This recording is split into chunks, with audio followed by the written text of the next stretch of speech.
Hey guys, it's KJ from the Thescariestmovieever channel on YouTube.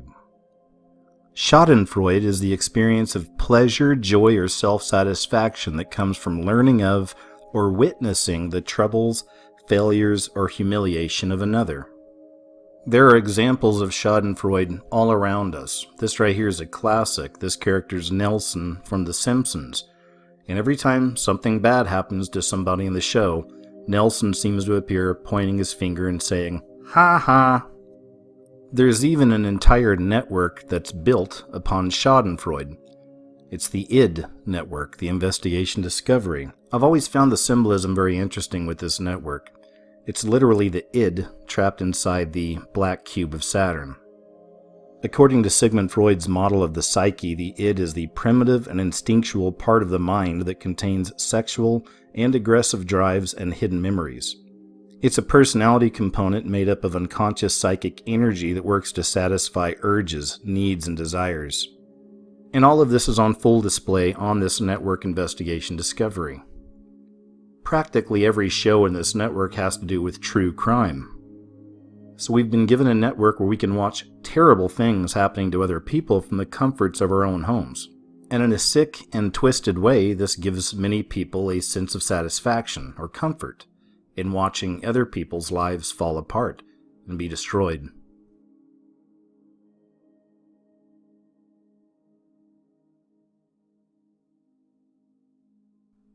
My personal belief system tells me that we were born into this realm in a fallen state.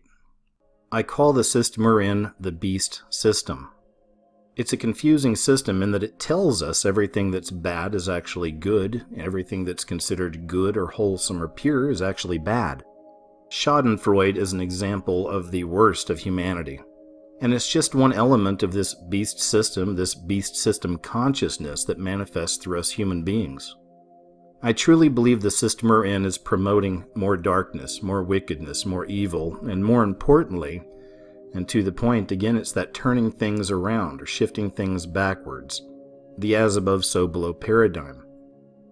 Instead of trying to improve humans' lives and to make us more generous, more kind, more loving, this system seeks to create more sociopaths, psychopaths, narcissists, and antisocial behavior in general.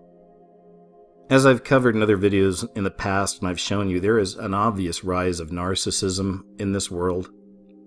There's a rise of psychopaths and sociopaths. Because ultimately this is what the beast and the beast system wants us all to become.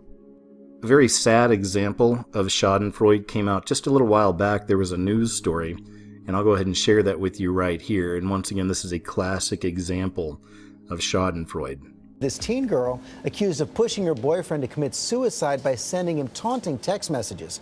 The Massachusetts Supreme Court has now ruled that she can stand trial for manslaughter. And ABC's Lindsay Janis is here with the latest on the case. Good morning, Lindsay. Good morning, George. Michelle Carter allegedly sent her boyfriend a series of text messages that authorities say were intended to convince him to take his own life. Her attorneys have tried twice to have the charges against her dropped, but now they must go to trial. This morning, Michelle Carter, the Massachusetts teenager accused of urging her boyfriend to commit suicide via text message, is now facing up to 20 years in prison. The state's highest court ordering her to stand trial, deciding Friday to uphold Carter's grand jury indictment on a manslaughter charge for the 2014 death of 18-year-old Conrad Roy. Roy died of carbon monoxide poisoning after locking himself inside his truck in this Kmart parking lot. At the time, prosecutors say he was on the phone with Carter for 47 minutes. His girlfriend allegedly convincing him to stay in the truck after he had second thoughts. He was scared. She told him to get back in the car. In a series of text messages leading up to Roy's death, prosecutors say Carter was essentially bullying him into suicide. Texting, "You need to stop thinking about this and just do it. And there is no way you can fail. Tonight is the night. It's now or never." When are you going to do it? Stop ignoring the question. Carter's lawyers argued the then 17-year-old's texts were protected by the First Amendment and didn't cause Roy to kill himself, saying Roy was the one who convinced Carter he should commit suicide. He has in fact brainwashed her to the point where she's now accepting his idea of this is my only option. But Massachusetts Supreme Judicial Court disagreed, saying Carter engaged in a systematic campaign of coercion that targeted Roy's insecurities, and that her instruction to get back in his truck in his final moments was a direct causal link to his death. Carter's lawyer tells us he is confident his client will be found not guilty. Carter is due back in court July 21st. We also spoke with Conrad Roy's mother. She says she feels the loss of her son every single day, and she wants this case to go forward. George? Okay, Lindsay, thanks. Let's talk about this now with our senior legal correspondent, Sunny Hostin. So we heard the defendant's lawyer right there saying her words, the defendant's lawyer's words were protected by the First Amendment. But what the judge of the court here is saying basically that words can kill. That words can kill, words can matter. And it was a unanimous decision. And it's a 23-page decision. I have it here. Everyone should really read this decision, especially parents of teens. And this has marked the first time that the court in Massachusetts basically said you can be responsible for involuntary manslaughter just by using your words alone. So even if you're not there, even if you don't pull the trigger or pull a knife, you can be responsible. That's right. This court said by using those types of words, get back in the car. You need to do this now. She was almost virtually in the car with him, goading him, pressuring him. I mean, anybody that reads what she texted him, what she said to him, should be horrified because words matter.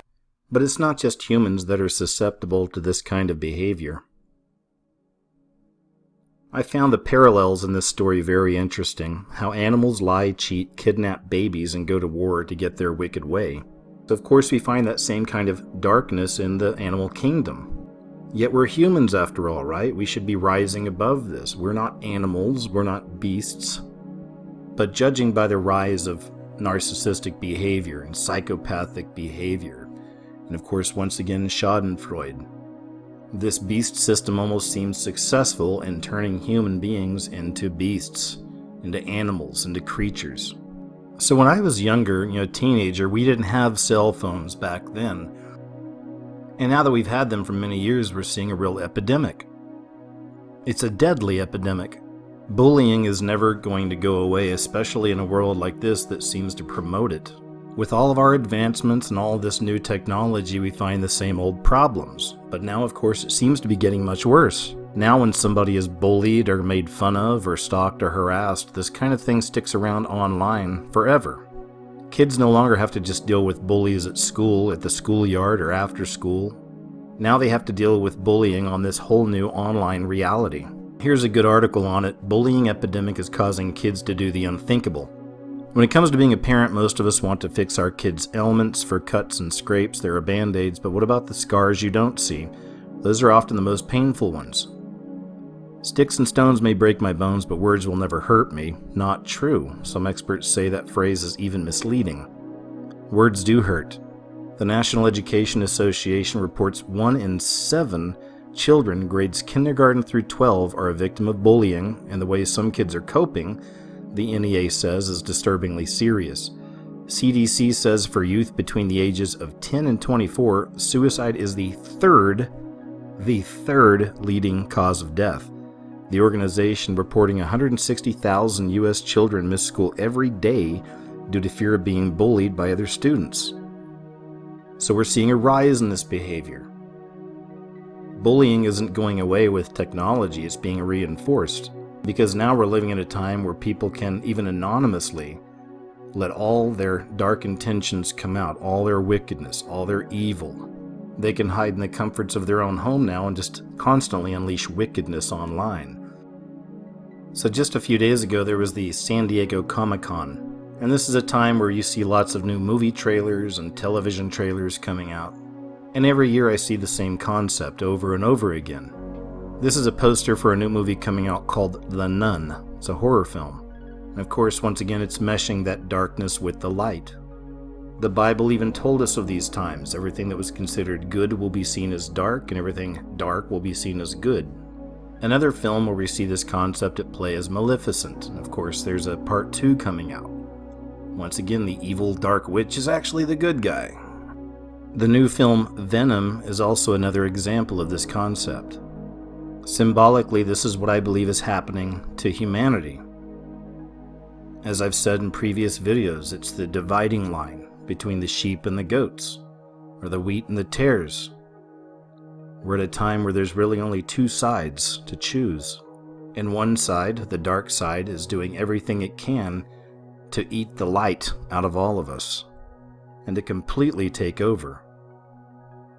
And to further prove my point, there's even a hashtag going out there right now called We Are Venom. And this further proves my point in that this system wants us all to be venom. It wants us all to be taken over by this evil, by this wickedness that I believe is spreading.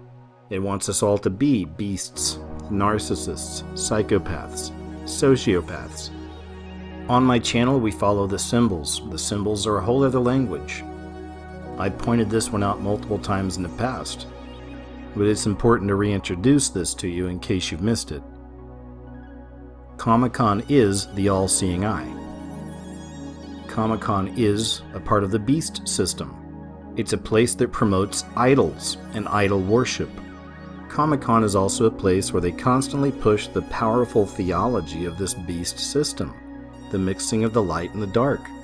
There's a new series coming out, and they just announced this at Comic-Con, called Good Omens. It's from a book. But in this series, it's all about the coming of the end times. The apocalypse is near, and final judgment will soon descend upon the human species. And in the comic, there's a demon and an angel that are best friends. The demon's name just happens to be Crowley.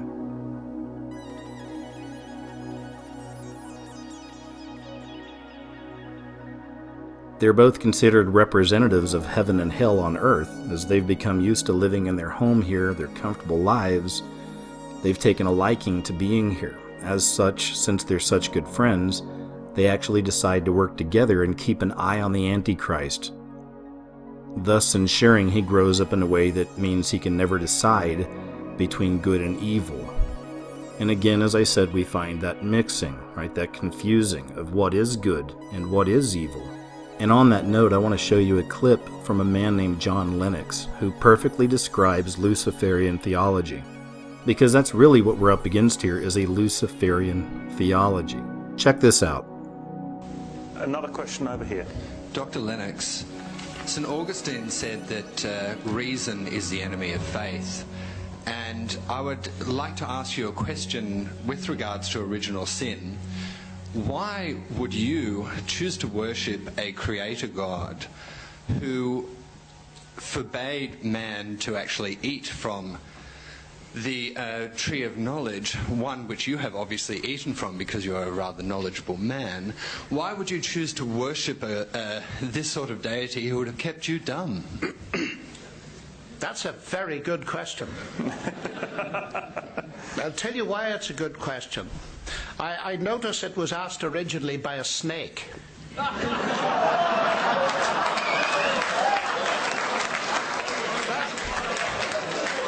That is not implying any offence at all. None taken. Because, well, let me try to answer your question. The story in Genesis fascinates me because it is a story that defines for us what life really is. It defines it at its various levels, from the physical to the aesthetic, to family life, to work. And the highest thing in life, according to that story, is a relationship with God that's morally determined. And the issue was whether human beings could trust God or not. So there were two trees, as you know. The scene shows us the basic minima necessary for a moral being. Something forbidden, but freedom to take it. Now, what was the issue? The enemy said, has God really said you shan't eat of all the trees of the garden? Nonsense. And then he pointed out what you've pointed out to me. God wants to suppress you, you see. He wants to keep you down. It'll cripple you intellectually, aesthetically, and everything else if you go for this tree of the knowledge of good and evil. And so they did, and they ate the tree of the knowledge of good and evil. But the fact that God is clearly not against knowledge is clear elsewhere in that very text, because God actually started science by encouraging human beings to name the animals at the beginning of Genesis, which is what we call taxonomy. Now, to just very briefly wrap up on this, the notion that believing in God keeps you down is very common today. I was told when I was 19 by a Nobel Prize winner.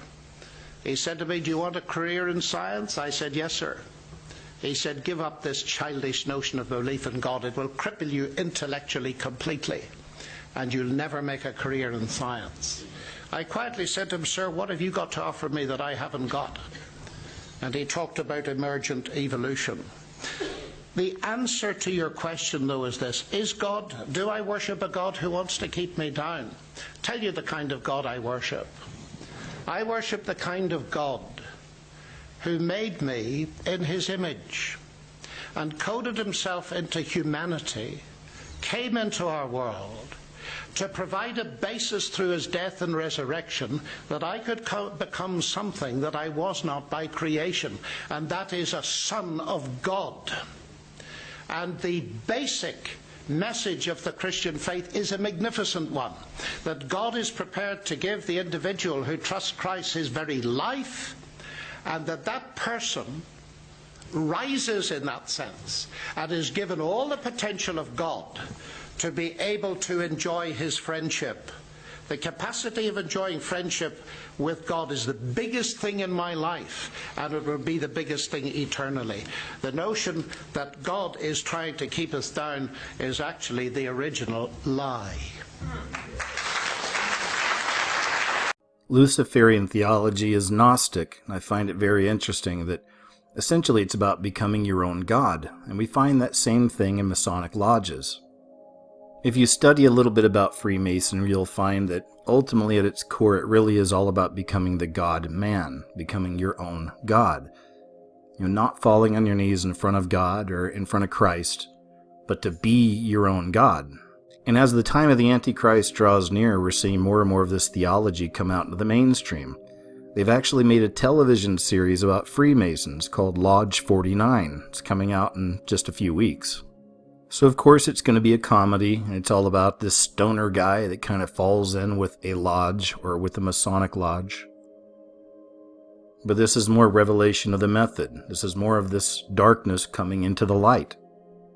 And it's interesting, while I was putting this video together, I couldn't help but think of a couple of clips from serial killers, from Jeffrey Dahmer and also David Berkowitz, the son of Sam. And my personal belief is the only way to truly bypass the darkness that's inherent in humanity is through Jesus Christ. By extension of that, a relationship with our Heavenly Father, with our Creator, a real relationship. So some of you may think that these men are liars. I want to show you these clips. And that's up for you to decide. Either way, I think it's very interesting what these guys have to say. If anybody has truly experienced the dark, it's these two men. And from what they say, they found the light through Christ. So check this out. I feel it's wrong for people who commit crimes to try to shift the blame onto somebody else, onto their parents or onto their upbringing or living circumstances. I think that's just a cop-out. And my parents, my relatives, had no knowledge of what I was doing. They're absolutely not responsible for any of it in any way, and I take full responsibility. But you understand that what you did would lead your father to ask himself all kinds of questions. That's true. Where did I go wrong? Was there something I could have said or done to have prevented this? Right. Did I, in some way, create or contribute to the terrible acts my son committed? I understand that. I just get angry with other people who think that they have a right to somehow try to blame my parents for what happened. That's not right at all. No one has the right to do that because they're totally innocent. They had no knowledge of it. And that angers me. But parents just naturally, I mean, any parent that really cares, they just first of all say, gee, I feel guilty. You know, there's just feelings of guilt. What happened? What did I do? What could I have done? And so that's a normal parental reaction. Your dad has wondered about all kinds of things, from the medication that your mom was on during her pregnancy, to the fact that you were exposed to violent arguments in the home from an early age and continuing, to the possibility that he might have passed on some genetic propensity for obsession or violent behavior. Does any of that ring true to you? I can see why he'd wonder about those things, but as far as I'm concerned, they're all excuses, because I didn't feel accountable to anybody. I didn't feel that I had to face what I had done ever, and so there comes a point where a person has to be accountable for what he's done. Can't go around making excuses, blaming other people or other things. So I alone am the one who's responsible for what's happened. Let me ask, when did you first feel that everyone is accountable for their actions? Well, thanks to you for sending that creation science material, because I always believe the lie that evolution is truth, the theory of evolution is truth, that we all just came from the slime, and when we died, you know, that was it. There was nothing. So the whole theory cheapens life, and started reading books about that show how evolution is just a complete lie. There's no basis in science to uphold it, and I've since come to believe that the Lord Jesus Christ is the true creator of the heavens and the earth. It just didn't just happen, and I have accepted him as my Lord and Savior, and I believe that I, as well as everyone else, will be accountable to him. Growing up, did you feel that you were accountable to your dad or to your mom as the authority figure in the house? Yes, I did. I mean, they didn't let me run wild. They disciplined me, and so I felt accountable to them. But afterwards, after I left the home, that's when I started wanting to sort of create my own little world where I could be the one who had the complete control, where I didn't have to bow to anyone else's demands, and I just took it way too far. Lionel? At that period of time, I had drifted away from a belief in a supreme being, and I never, as a result, passed along the feeling that we are all accountable in the end. He owns us. And that basic concept is very fundamental to all of us. You feel that the absence, at least for a while, of a strong religious faith and belief for some years may have prevented you from instilling some of that in Jeff. That's right. Is that how you feel? Yes, I think I had a big part to do with it. I mean, if a person doesn't think that there is a God to be accountable to, then what's the point of trying to modify your behavior to keep it within acceptable ranges? That's how I thought, anyway. And I've since come to believe that the Lord Jesus Christ is truly God, the Father, the Son, and the Holy Spirit.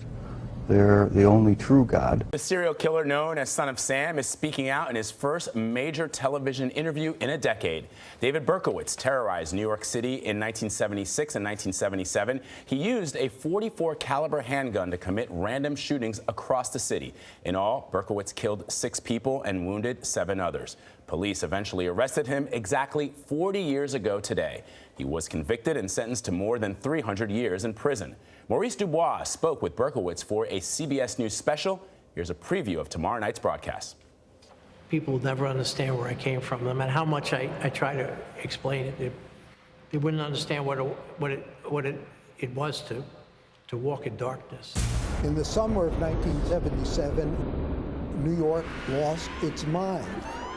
We had a blackout in which 3,000 people were arrested. You know, it was a very, very different time, and people were afraid to walk around. The city is preoccupied with the killer who in one note signed himself the Son of Sam. Most of the victims have been young women with shoulder-length dark brown hair who were gunned down as they sat in parked cars or walked the sidewalks of the Bronx and Queens. I ran down. By the time I got down, she was dead in the street. Hello. Hey, God bless you. Maurice Dubois. It's an honor to meet you, sir. Glad to meet you. Thank you for talking with us. Sure. Okay. It's a big step, you know. I have my misgivings and nervousness and all those other things. But understood. Is this a special place for you? Yeah, it is. Yeah, it's a place of refuge. I've been locked up since the time of my arrest, just under 40 years. You just turned 64. Yeah, I just turned 64. Yeah. What would you tell 23-year-old David Berkowitz today? Turn around before it's too late, because destruction is coming. You know. And as far as I'm concerned, that was not me. That was not me. That name, I hate that name. I despise that name. Which name? That moniker, Son of Sam. That was a demon. So all of this information had me revisit this subject right here, which is the after-school Satan program, which is an actual real thing. And I know this has been covered by many people over the last year or so. But I found a news clip I wanted to share with you guys. I think it's very interesting. The Satanic Temple actually produced a short film promoting this after-school Satan program. During the news clips, you'll actually see this playing out in the background, and it's frightening. It's really, really creepy stuff. And we know when dealing with these Satanists that these people are liars. It's interesting to hear them try to explain this away, as it's really not that big of a deal. But again, we know the symbols tell the whole story.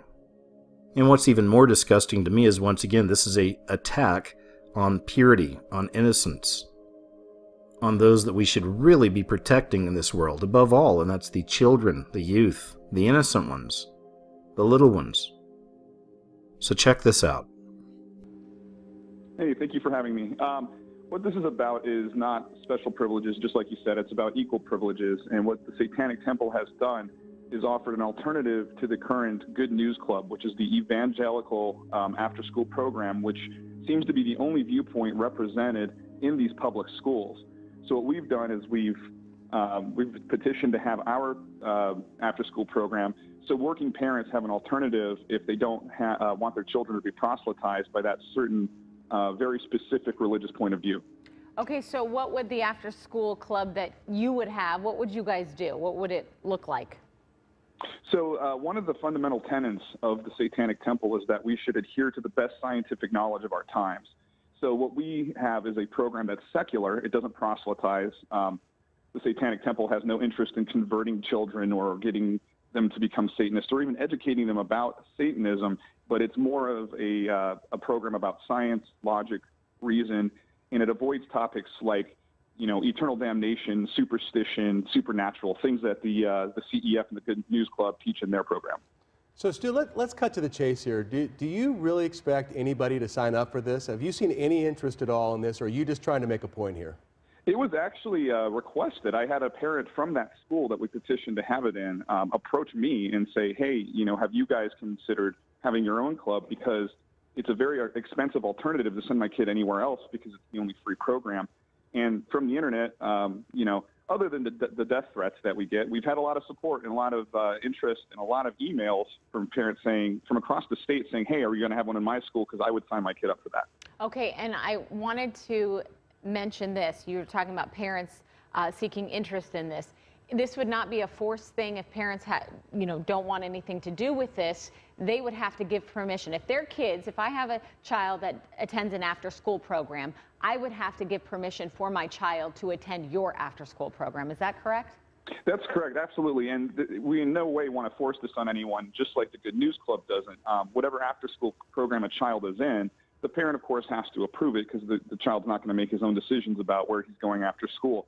So it's something that is absolutely voluntary, and we're operating it the same way as the Good News Club in that it's the same policy, it's under the same law, and we're going by the school policies, and we're doing it by the books to make sure that our program fits in with the curriculums that are in place right now.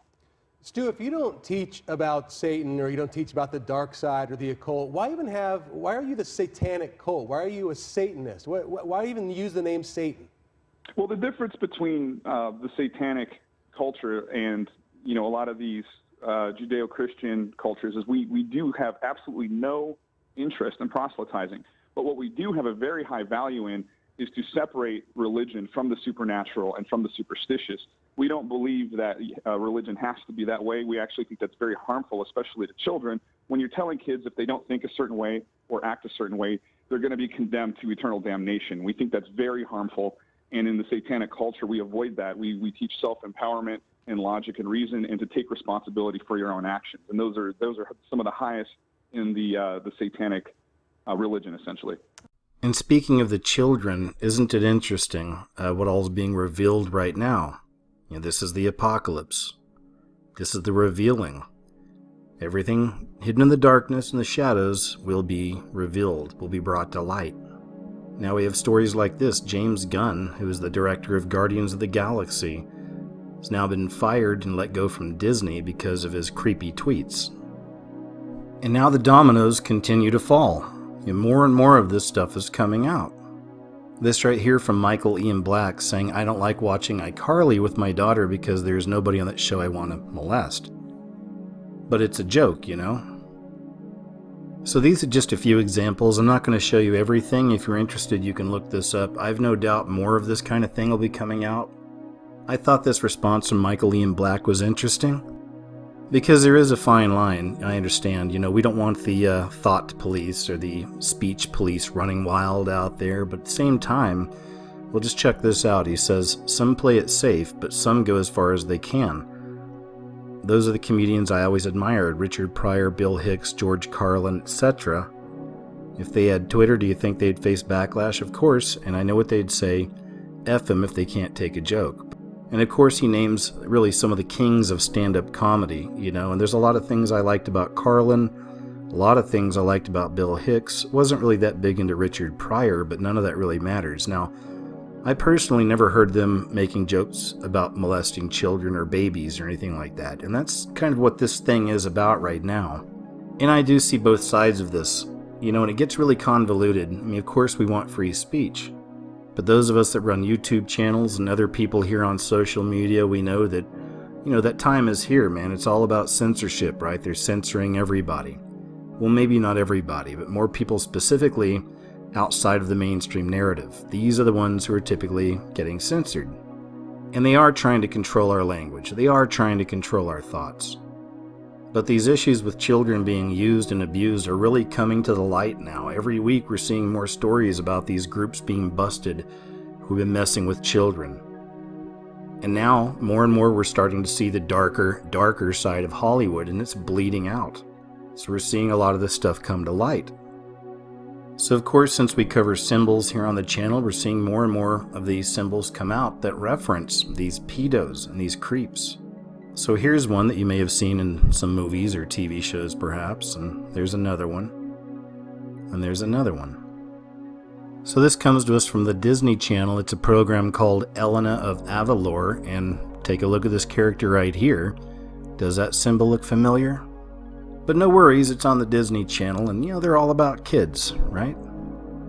And of course, here's another example from the same program, and you see on the pink character there, one of the other symbols. So here's some other examples. This is from the television series Law & Order, SVU.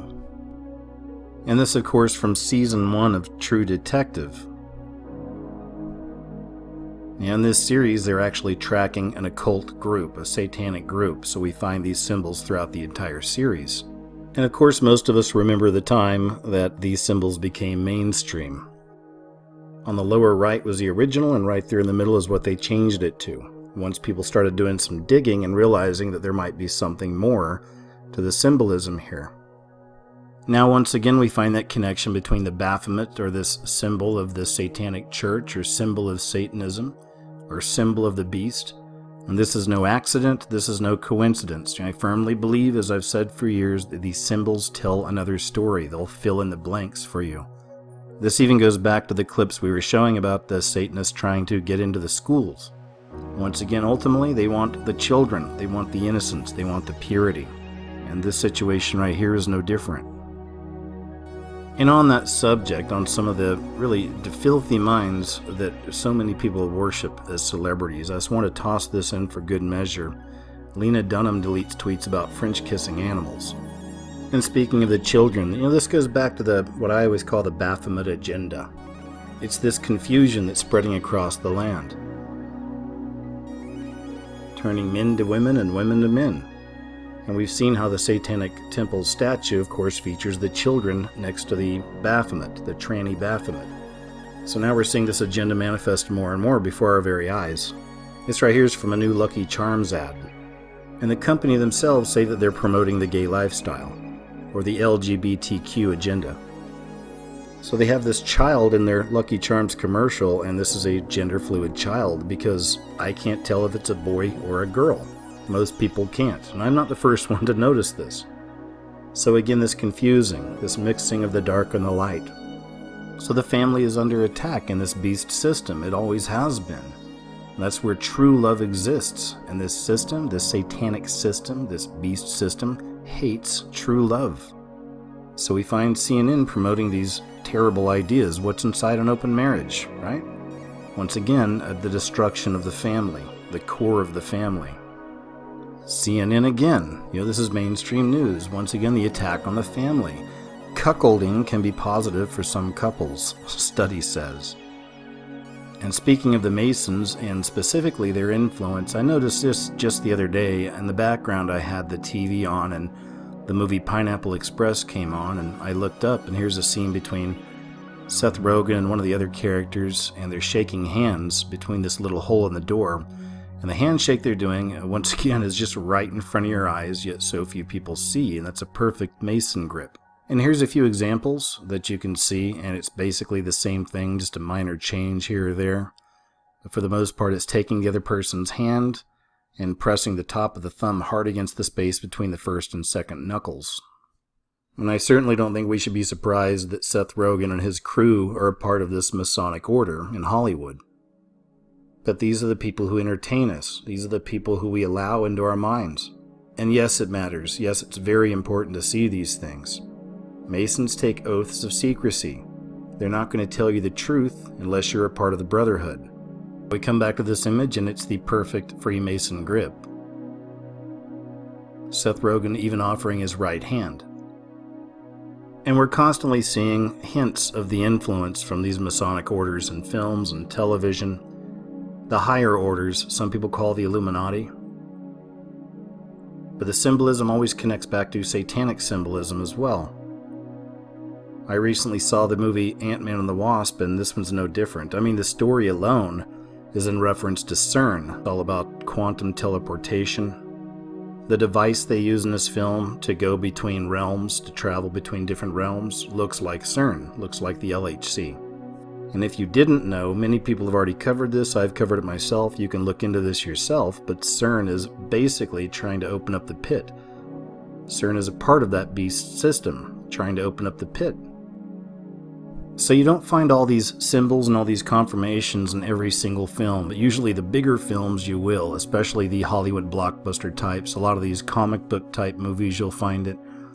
And there's even a checklist in my head I go through every time I watch something, and it's almost always there. You need confirmations with these things. You can't just say, oh, there's one symbol, So, no, typically there'll be more. Here's a screenshot from Ant-Man and Wasp. This happens within the first 30 seconds of the film. The character enters a little girl's bedroom, and on the wall behind her, of course, is the goat. So we go back to the goat again, the Baphomet. Just a few minutes later, you have the little girl literally putting a huge all-seeing eye on top of her face, calling it the contact lens. So here's your all-seeing eye, the all-seeing eye of the beast.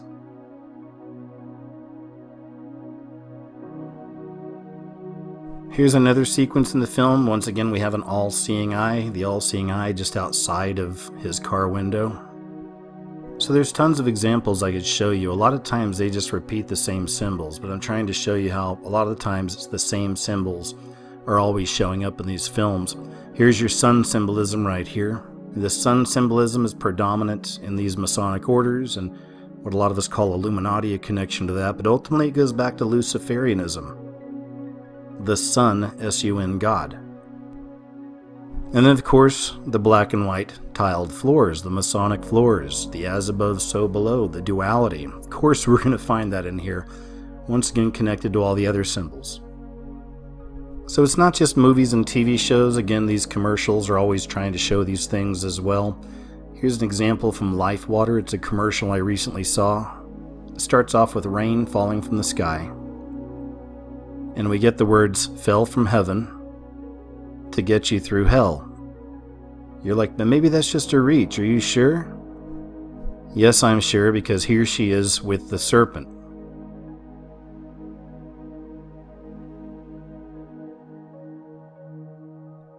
It's the same story told over and over and over and over again, just in different ways. Movies, TV shows, commercials. The fall of Satan. And the rise of the Antichrist. So that concludes everything I've been thinking about and everything I wanted to share with you guys in this video. They're constantly trying to mix truth with lies, light with the dark. It's my personal belief, my own understanding, that the only way to truly be rectified through this system, the only way to truly escape this darkness and start seeing truth, is through a connection to our Heavenly Father, through faith in our Father, through faith in Jesus Christ as well. It is my personal belief that is the only way to break this spell on humanity. So I'll leave you with that. Thanks once again for watching my video. I always appreciate it. You guys take care out there, alright? And I'll be back here real soon.